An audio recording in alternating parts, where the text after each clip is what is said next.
मैं आपको इसे पूछना चाहता हूँ, मैंने जैसे 10th पास कर ली, तो मैंने जैसे एग्रीकल्चर ली थी, ठीक है, तो आपने कौन सा सब्जेक्ट लिया था 10th के बाद? मैंने 10th के बाद साइंस मैथ ली थी। साइंस मैथ ली थी। तो 11th 12th आपने साइंस मैथ से की। Yes sir. मैंने जाना है कि आप 12th पास करने के बाद आपने सब्जेक्ट चेंज कर दिया था, तो आपने कौन सा सब्जेक्ट लिया कॉलेज में?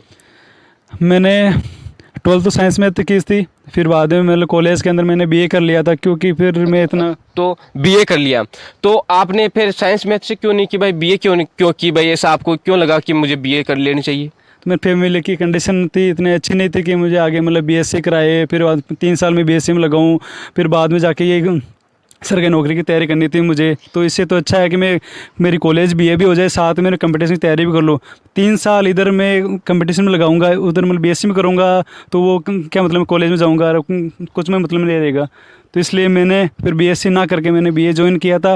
मैंने पूछा था मेरे गुरुजी से कि मैं क्या करूँ आगे, तो उन्होंने कहा कि साथ में बीए कर ले, बीए के साथ में कंपटीशन तैयारी भी हो जाएगी और कॉलेज भी हो जाएगी, डिग्री मिल जाएगी अपन को।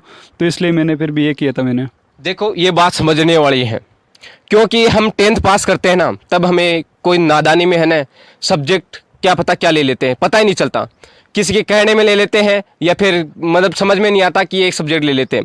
फिर इन्होंने मतलब इनके माइंड में ऐसा आया कि साइंस मैथ ले लेते हैं, ठीक है, पढ़ने में अच्छे खासे अच्छे थे तभी तो इन्होंने सब्जेक्ट लिया होगा साइंस मैथ, ठीक है। फिर बाद में इन्होंने 11th 12th की तो इनके समझ में आया कि मैंने सब्जेक्ट तो ले ली, लेकिन घर वालों की इतनी कंडीशन अच्छी नहीं है कि मुझे बीएससी करवा देंगे। फिर मैं बीएससी करूंगा, चलो ठीक है मैं बीएससी कर लूंगा, लेकिन बीएससी करने से क्या मुझे नौकरी मिल जाएगी? नहीं मिलेगी, नहीं है। तो ये इन्होंने ऐसा सोचा, क्यों नहीं मैं ऐसा इस बीएससी को छोड़कर मैं बीए कर लेता हूं, और बीए मुझे रेगुलर जाना नहीं पड़ेगा, मैं जैसे कैसे करके मैं बीए कर लूंगा, और साइड में जैसे मैं बीएससी में जैसे ये वो पैसे लगाऊंगा, वही पैसे मैं अगर मैं कंपटीशन में लगा दूं तो मैं मुझे सही समय पर मतलब नौकरी मिल जाएगी, ठीक है ना। आप सभी को पता है कि हम 3 या 4 साल बीएससी में गुजार देते हैं, तब हमें पता चलता है कि यार नौकरी नहीं मिली, अब हम कंपटीशन की तैयारी करने लगते हैं, तब घर वाले बोल जाते हैं बेटा कि मैंने आपको 3 या 4 साल पढ़ा दिया और अब मेरी मतलब इतनी टाप नहीं है कि मैं तुझे पढ़ा दूं। फिर वो अपना एक टर्निंग पॉइंट आ जाता है, या तो पढ़ाई छोड़ दो या फिर कोई काम लग जाओ, ये सही होता है ना। सही है सर। ये तो इन्होंने सही समय पर सही सोचा कि यार मैंने जो 12th तो कर ली, पढ़ाई कभी मतलब गलत नहीं होती, अच्छे पढ़ने में अच्छे थे तो साइंस मैथ ले ली।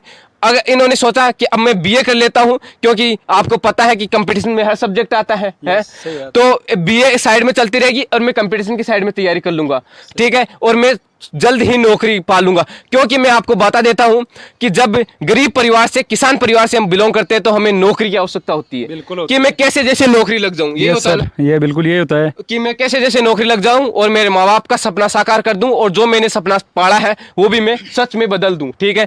फिर